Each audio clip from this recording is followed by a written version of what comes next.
दोस्तों, पितृपक्ष का पवित्र महीना चल रहा है।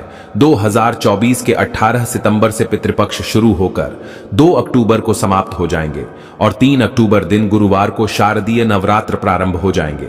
दोस्तों, अगर आप भी धोते हैं पितृपक्ष में बाल तो यह वीडियो जरूर देखें। पितृपक्ष में ऐसे बाल धोने से आती है बर्बादी।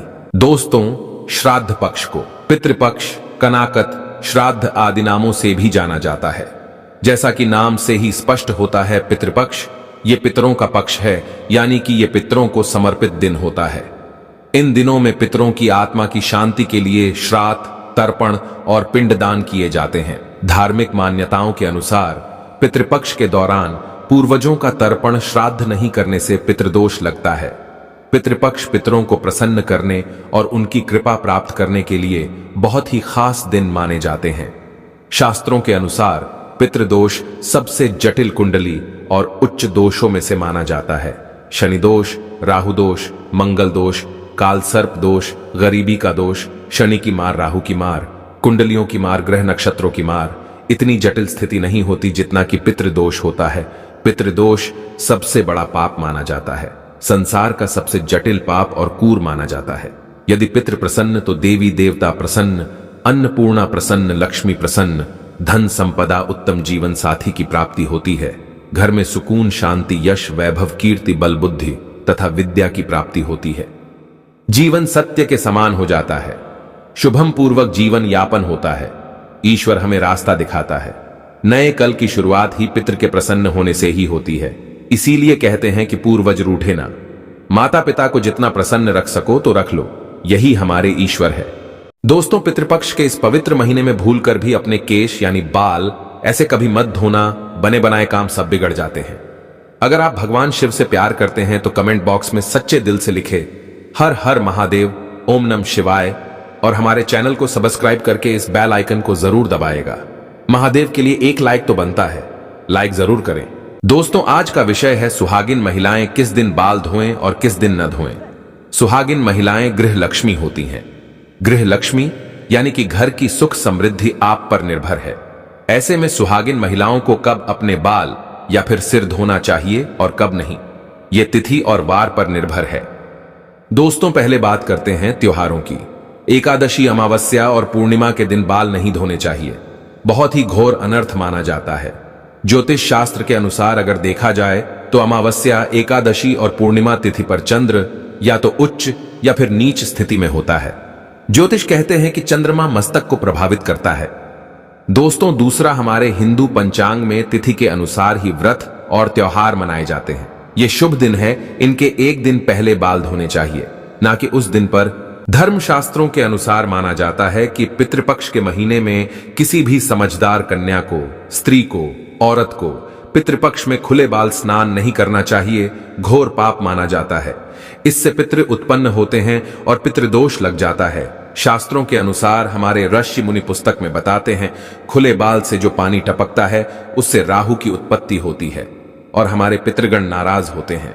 तो आप जितना खुले बाल आदि में स्नान करेंगे तो आपके बालों से पानी टपकेगा ही, जिसके कारण राहु की उत्पत्ति होगी और हमारे पितृगण नाराज हो जाते हैं, पितृदोष लग जाता है। उस महिला या स्त्री को भूत शक्ति लग जाती है।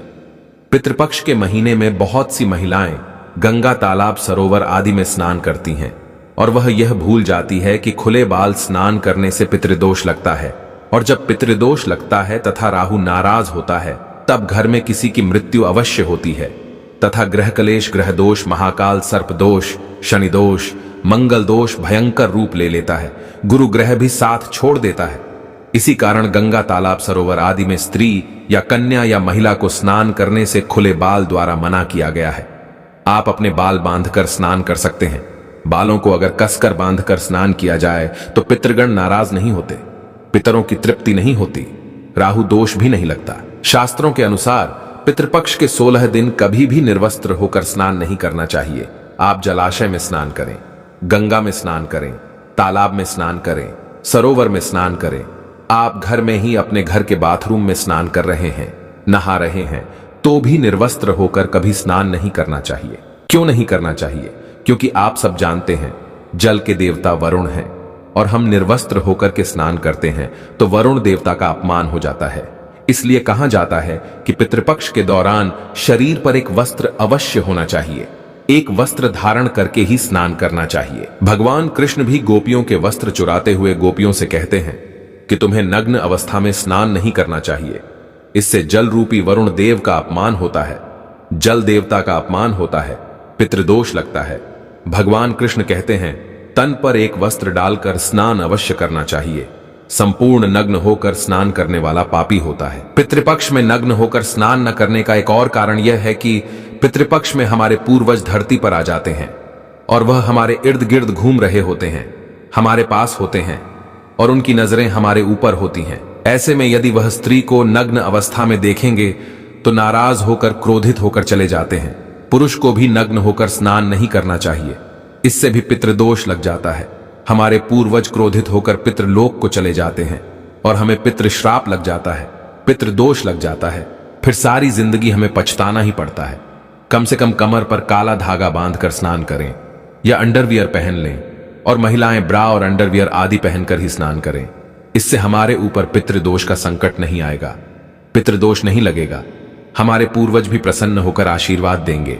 दोस्तों, अब चलिए जानते हैं हफ्तों के 7 दिनों के बारे में। किन वारों में बाल नहीं धोने चाहिए, किन वारों में बाल धो सकते हैं। यहां भी आप एक बात का ध्यान रखें कि आप किसी भी वार का व्रत रखते हैं तो उस व्रत वाले दिन पर उस वार को आप बाल नहीं धोएंगे। एक दिन पहले ही बाल धोकर शुद्ध हो सकते हैं। दोस्तों, क्या रविवार को बाल धो सकते हैं? रविवार का व्रत रखते हैं या सूर्य देव की आराधना करते हैं तो रविवार को बाल न धोएं। यदि आप व्रत भी रखते हैं और किसी अनिवार्य कार्य की वजह से आपको रविवार को ही बाल धोना है तो आपके लिए यह उपाय है। दोस्तों, आप गुड़हल के फूल ले लीजिए, उन्हें थोड़ा सा मसल कर उससे जो रस निकलता है उसे अपने बालों में लगा लीजिए, उसके बाद बाल धो सकते हैं। दोस्तों, सोमवार क्या सोमवार के दिन बाल धो सकते हैं? आइए जानते हैं। सोमवार को बाल धो सकते हैं, लेकिन जो महिलाएं सोमवार का व्रत रखती हैं वे सोमवार को बाल भूल कर भी ना धोएं। लेकिन किसी अनिवार्य कारणों से सोमवार को व्रत रखते ही बाल धोना पड़े तो उसके लिए यह उपाय है। दोस्तों, पलाश के फूलों को अपने हाथों से मसल कर फिर उसे अपने बालों में लगाकर बाल धो लीजिए। इससे आपके ऊपर बनने वाली अशुभता शुभता में बदल जाएगी और आप बाल धो सकते हैं। इससे आपको शिव के क्रोध का सामना नहीं करना पड़ेगा। पलाश के फूल आपको ढूंढने पर ही मिलेंगे। दोस्तों, मंगलवार को बाल नहीं धोने चाहिए। माना जाता है कि इस दिन बाल धोने से आर्थिक परेशानियों का सामना करना पड़ सकता है, साथ ही साथ विवाहित जीवन में भी बाधाएं आने लगती हैं। यदि किसी कारणवश मंगलवार को ही आपको बाल धोना पड़े तब ऐसे में लगने वाले दोष से बचने के लिए करें ये उपाय। आंवले का रस या फिर आंवले के चूर्ण का पेस्ट बनाकर आप उसे अपने बालों में लगा लें और फिर अपने बाल धो लीजिए। दोस्तों, बुधवार को महिलाएं बाल धो सकती हैं, लेकिन मान्यता है कि यदि किसी महिला के छोटे भाई हो तब ऐसे में वो बाल न धोएं, क्योंकि बुधवार का अधिपति बुध ग्रह हमारे छोटे भाई बहनों के कारक हैं। इस दिन बाल धोने का दोष हमारे छोटे भाई को लगता है। इससे बचने के लिए एक उपाय है। आप वरुण देव यानी कि जल के देवता को या फिर बुधवार के स्वामी श्री गणेश जी को अपना बड़ा भाई बना लें। दोस्तों, कैसे करें आइए जानते हैं। किसी भी पूजा में जब कलश स्थापना होती है तब उसमें जल भरते हैं तो उस जल में वरुण देव का आह्वान करके प्रार्थना कीजिए कि हे वरुण देव, मैं आपको अपना बड़ा भाई मानती हूं, कृपया आप मेरी और मेरे परिवार की रक्षा करें। दोस्तों, ऐसे ही हर पूजा में सर्वप्रथम श्री गणेश जी की पूजा होती है, तब भी आप उनसे प्रार्थना कर सकते हैं कि वे आपके बड़े भाई बन जाए और आपकी रक्षा करें। फिर भी दोस्तों, किसी कारण वश बुधवार को यदि आपको बाल धोना पड़े तो इसके दोष से बचने के लिए करें ये उपाय। तुलसी के 5-6 पत्ते लें और उसे मसल कर अपने बालों में लगा लें, फिर बाल धो लीजिए। बढ़े से बड़ा संकट अपने आप समाप्त हो जाता है। यदि घर में तुलसी नहीं है तो आस पड़ोस में किसी से 5-6 पत्ते मांग ले। दोस्तों, गुरुवार को सुहागिन महिला ही नहीं किसी भी स्त्री पुरुष को अपने बाल नहीं धोने चाहिए, नहीं तो आपको अगले जन्म तक इसका पाप लगेगा, क्योंकि गुरु ग्रह सबका गुरु है। आपको पता ही होगा कि गुरुवार को पोछा भी नहीं लगाना चाहिए। ऐसी मान्यता है कि गुरुवार को बाल धोने से या फिर घर में पोछा लगाने से ऐसे कार्यों से मां लक्ष्मी रुष्ट हो जाती है। गुरु का नाश होने से घर में क्लेश बढ़ते हैं, बर्बादी आती है, घर का नाश होता है। दोस्तों, यदि गुरुवार को अनिवार्य कारणों से बाल धोने पड़े तो इसके दोषों से बचने के लिए करें ये उपाय। थोड़ी सी हल्दी लें या फिर बेसन या आप इन दोनों को मिलाकर ही एक लेप बनाकर उसे अपने बालों में लगाए, फिर बाल धो सकते हैं। दोस्तों, शुक्रवार के दिन सुहागिन महिलाएं अपने बाल धो सकती हैं, लेकिन जिन महिलाओं के पुत्र हैं या फिर जिनकी पुत्र प्राप्ति की कामना है, तो ऐसे में वो लोग शुक्रवार के दिन बाल न धोएं। यदि आपको शुक्रवार के दिन किसी अनिवार्य कारणों से बाल धोने पड़े तो उसके दोष से बचने के लिए करें ये उपाय। पहले अपने बालों में थोड़ा सा दही लगाएं, फिर बालों को धो लें। दोस्तों, बात करते हैं शनिवार की। शनिवार को सुहागिन महिलाएं अपने बाल न धोएं। शनिवार यानी कि शनिदेव का दिन माना जाता है। जैसे कि आप जानते हैं, सभी देवों में न्याय के लिए उच्च स्थान शनिदेव को दिया गया है। शनिदेव को न्याय का देवता कहा जाता है। एक तरह से आप इन्हें पूरे ब्रह्मांड का जज कह सकते हैं, और इसी कारण सभी लोग शनिदेव के प्रचंड क्रोध से भी डरते हैं। दोस्तों, यदि आपको शनि के प्रकोप से बचना है तो इस दिन आप बाल कतई न धोए। किसी अनिवार्य कारणों से इस दिन बाल धोने पड़े तो इस दोष से बचने के लिए पहले अपने बालों में कच्चा दूध लगाएं, फिर बाल धो लें। बालों में थोड़े से कच्चे दूध का छींटा लगाकर बाल धोने से शनिदेव की बुरी दृष्टि नहीं पड़ती। और इतना तो आप कर ही सकते हैं कि थोड़ी से दूध का छींटा अपने बालों में लगाकर शनिवार को जरूर स्नान करें। दोस्तों, हम आपसे कुछ जरूरी बातें शेयर करना चाहते हैं, और वो ये है कि सुहागिन महिलाएं अपनी मांग में सिंदूर भरती हैं। शरीर के इस स्थान को यानी कि मांग को गंगा स्थल माना जाता है, तो जब यहां पर सिंदूर लगाया जाता है तो उसे गंगा सिंदूर कहते हैं। यही पवित्रता और सौभाग्य की निशानी है। इसी कारण जो सुहागिन महिला नहाकर मांग में सिंदूर भरती है वो पूजा पाठ में शामिल हो सकती है। अगर वो बाल न भी धोए तो क्योंकि उसे पवित्रता और सौभाग्यवती का वरदान मिला है। दोस्तों, लेकिन पुरुष को हर दिन बाल धोकर ही पूजा पाठ में शामिल होना चाहिए।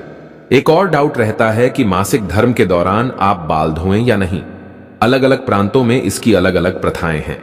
कई जगह तथा हमारे आस पड़ोस में तो आज भी मासिक धर्म के पहले, तीसरे और पांचवें दिन कंपलसरी बाल धोते हैं। इसमें तिथि या वार बिल्कुल नहीं देखा जाता। दोस्तों, वहीं डिलीवरी के बाद तुरंत आप तो जानते ही है कि मां को बाल धोने ही क्या नहाने भी नहीं देते। 11वें दिन बाल धोए जाते हैं। लेकिन इस विषय में वार और तिथि का आप जरूर ख्याल रखें।